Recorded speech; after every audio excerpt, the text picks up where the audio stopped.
Hello, I'm Buffy Boger, and my daughter has Pompe. Initially, when she began treatment 3 years ago, we would drive 6 hours one way to Dallas, then do an 8-hour infusion, and then drive home. So we would start the day before, and then would finish about 4 o'clock in the afternoon and drive home between 10 and 11 that night. Our days have changed, because now our days are from 4 a.m. we get up, we catch the 5:30 flight, arrive around 6:30, 7 in the facility, and we're there until approximately 4 o'clock. At 4 o'clock we go back to the airport, get on the plane, fly home, and arrive home sometimes anywhere between 7 and 10, depending on what time the flights are.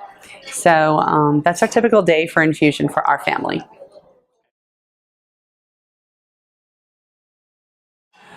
So once we arrive at 7 o'clock in the morning, then Shaylee is weighed and height measured. Then she does not have a port. They only use her hands IV, and different sides of her hands. They rotate left to right.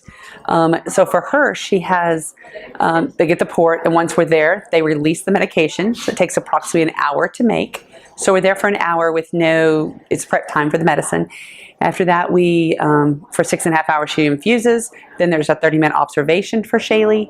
And then after that, there's a 30-minute saline flush after that.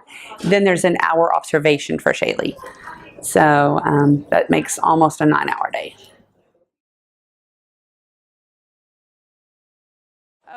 As far as for Shaylee, we're very fortunate at our facility.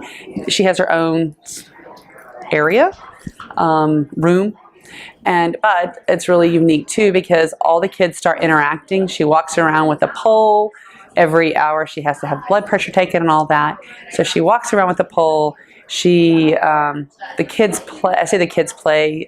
The kids range in all ages, and they may be playing Wheel of Fortune. They may be painting, coloring. She doesn't color much. She's 16, but they all do a variety of things. She helps the little kids do little craft ideas and like that to interact and be about. So she's tied to a pole, not tied to a pole, but has a pole for those once it starts for about 8 hours.